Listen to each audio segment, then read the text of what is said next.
Hi, you're on the Bible Forum. I'm Warren Sprouse. I want to talk to you a little bit tonight about our changing culture. You've heard, I guess, about COVID testing.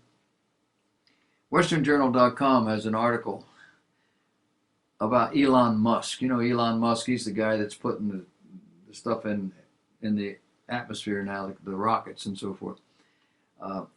Musk claims that he was tested for COVID 4 times in one day. 2 of the tests came back negative. 2 of the tests came back positive. Same machine, same test, same nurse. It's called a rapid antigen test from somebody called BD. I don't know what BD stands for. A man going by the name of Zach asked the question, could this be why we've been seeing such a major spike? And Musk quickly tweeted, if it's happening to me, it's happening to others. I'm getting PCR tests from separate labs. Results will take about 24 hours. Symptoms of a typical cold? Nothing unusual so far. No matter his diagnosis, someone is likely profiting from the testing. Clearly, one isn't supposed to use critical thinking in regard to coronavirus. A website by the name of ZeroHedge.com, article by Martin Armstrong. He is at his own website, ArmstrongEconomics.com. They're reporting that countries are moving to digital currencies at lightning speed. They call it the future of money. Digital currencies will replace cash on an as soon as possible agenda. We're witnessing Europe, Canada, Asia, and even China all moving toward digital everything. Total control, taxes, track everybody, track every transaction, digital. We've been watching this over the last few years. World leaders like Trudeau, eager to see the fall of Trump because he has stood in opposition to this movement. Even China has begun trials of a new digital yuan. They have already outlawed bitcoins. We're seeing the same thing in Europe. In the USA, legally, you are supposed to report what digital currency you may have when traveling overseas, because if you're carrying more than $10,000, they want to know about it. The Bitcoin, I have warned, was allowed to operate because the government wanted people to get accustomed to digital currency. Once they broke ground, it was just a stroke of the pen to outlaw it and convert everything to the digital sovereign currency. The digital currency will become an international currency. Many countries are hoping this will dethrone the dollar. The Chinese are looking at this as a way to also bypass what's called the SWIFT system, a system that the West has been using to impose sanctions on other countries, something they have actually brought upon themselves. A digital economy brings with it a great damage to our freedom. And this is why the likes of Bill Gates has been pushing at the United Nations for the last several years. Gates is looking for a monopoly far beyond Microsoft. He wants a monopoly over the digital world. Digital money is a way to know everything any citizen does. It will also allow every government to track its citizens. In the United States, the IRS has already begun using digital information to track people here illegally. It's just the beginning. At the G20 meetings back in 2017, there were discussions apparently behind the curtain about eliminating currency. Governments were beginning their secret agenda, adapting to a new banking system in September 2017, a system that would provide instant transfers in order to support an electronic currency. You can go to a store, pay for something, but the money does not show up for at least 3 days. Well, that just has to change. If we're going to have a digital currency, it has to be instant. Bill Gates even sent his wife to pitch digital currencies to the G20. Melinda Gates has addressed the G20 on the claim that this will empower women. Anything to float your boat. She told the G20 that eliminating paper money and moving to 100% digital currency will somehow strangely empower women who otherwise are suppressed by paper money. What's the matter with you guys? They are also oppressed because they have children. All this is the theory of depopulation for climate change. And now with the finances, the currency tapped on top of it. They've all conspired to get rid of Trump because he stands in the way of not just climate change, but the total usurpation of the world by these globalists. News.yahoo.com wrote in April 21st, 2020, San Francisco.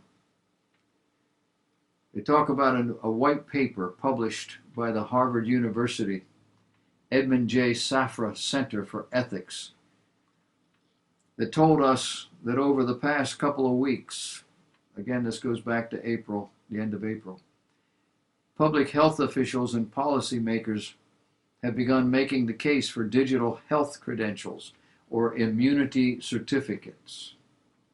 If implemented in conjunction with large-scale testing for COVID-19 and antibodies, immunity certificates could facilitate an incremental and orderly return to economic and social activities. Your head is probably spinning, saying, how does that do it for me? I mean, I don't understand that. Well, as much as this presents a compelling opportunity, they wrote, and one which may be worth considering, such a system cannot be allowed to compromise personal privacy rights, promote exclusion, or exacerbate existing social inequities. As been noted by Executive Director Dakota Groiner, we all share an obligation to protect public health, but doing so should not mean giving up our rights to privacy. You got an amen from me.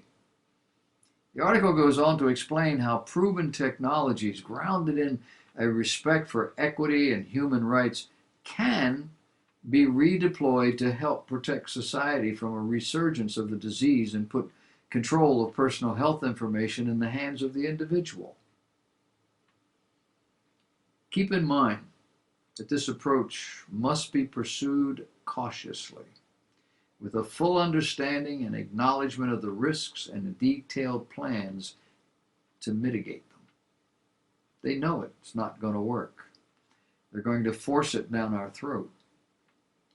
Immunity certificates would enable workplaces, schools, medical facilities, airlines, and other public or private venues to identify those who have tested positive for the antibody or who have recently tested negative through the verified credential issued by a medical provider or certified testing center and carried on your mobile phone. Because the credential is stored on the phone rather than a centralized database, it's vastly more secure and would enable the user to share it when and with whom they choose. I say look for a rise in cell phone thefts.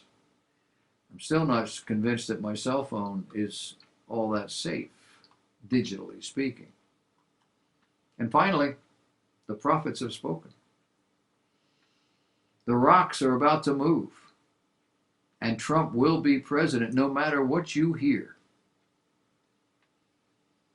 That's what somebody by the name of Kat Kerr said. He's a self-described revelator. And he told Elijah's List, Steve Schultz. According to CBN News, the Elijah List is a hub where many charismatic voices publish prophetic words and spiritual insights. One says it will start with a phone call, and I can tell you, you will be shocked to see how much exposure comes from that. But Trump will win. He will be president of the United States. He will sit in that office for 4 more years, and God will have his way in this country. How do they know that? God told him. Another pastor, Jeremiah Johnson, of the Jeremiah Johnson Ministries, Said he had a dream where Trump was running the Boston Marathon, but fell near the finish line. He couldn't get out, and the crowd was spitting on him. They were jeering at him, and suddenly two older women who I knew were baby boomers somehow made their way through the crowd and supernaturally lifted Donald Trump up and helped him get to the finish. He said, I believe God is calling on baby boomers in this nation to take their stand and believe with me that the best is yet to come. From a dream. Pepperoni pizza. I don't know. Pastor Kent Christmas of Regeneration Nashville said Saturday on his YouTube channel that he also did not believe Biden was the true winner of the election. This is not political, he said. This is not about Trump or Joe Biden or politics or Democrats, Republicans. This is a war between heaven and hell, and it's about the destiny of this nation. Amazes me why an issue that has to do with heaven and hell involves this nation. Mike Thompson, pastor at Word of Life Church near Las Vegas, had also predicted Trump would win re-election. I guess maybe these guys and gals are now trying to find a way out. They said he was going to win. He didn't. At least he hasn't yet. And they've got to come up with something. So God is telling them things. He said Sunday that Moses was working, and eventually the Supreme Court would decide on Trump's victory. Now, I don't know what Moses has to do with our election. He went on to say, I realize that right now there's going to be a lot of persecution coming against the prophets and those who are in the prophetic and those who are followers of the prophets. All of this is about revival. It's about the Lord Jesus Christ. Okay. Over Christian headlines, Michael Faust wrote, surprise! The Oxford English Dictionary has changed its definitions of man and woman. And one prominent theologian says some of the tweaks aren't for the better. Al Mohler, though, says other changes are problematic. Although woman, the word woman, is still defined as an adult female human being, an additional definition now says a woman can be a person's wife, a person's girlfriend, a person's female lover, rather than a man's wife, girlfriend, or female lover. Similarly, an additional definition of man has been tweaked to read, quote, a person's husband, boyfriend, or male lover. All that rather than a woman's husband, boyfriend, and male lover. Mohler, president of Southern Baptist Theological Seminary in Louisville, Kentucky, said Oxford has surrendered to the moral revolutionaries. I think that's putting it mildly.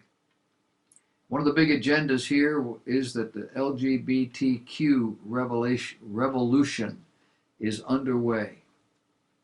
He pointed to comments by Maria Beatrice Giovanardi, who launched the 2019 petition that sparked Oxford to change the dictionary. The petition criticized Oxford for not only for including the word, I can't repeat it, but also asked it to include examples representative of minorities, for example, or a transgender woman, a lesbian woman, or whatever. Giovanardi told The Guardian that she was very happy with the changes, called them a huge step forward in the LGBTQI people. This thing is getting longer. LGBTQI. And there's a couple others that are on there sometimes. The Oxford Dictionary, Mohler said, has become an engine itself for changing the culture because anyone looking at the dictionary for a definition of a woman is now going to find out that the LGBTQ definitions are just fine. A change in the dictionary, surrendering to this kind of agenda, means that words can be transformed in the blink of an eye. They can be moved from the way they have always been viewed, the way they have always functioned in our language, to how we want them to function in the service of these moral revolutionaries. Can you say 1984? You saw the movie, maybe you read the book. This is the kind of stuff he was talking about. And he was writing this in the 1930s. How did he know? He knows human nature. And he knows when people have the freedom and the creativity and the wealth, they can build, change, fix, finance, do anything they want. And they do.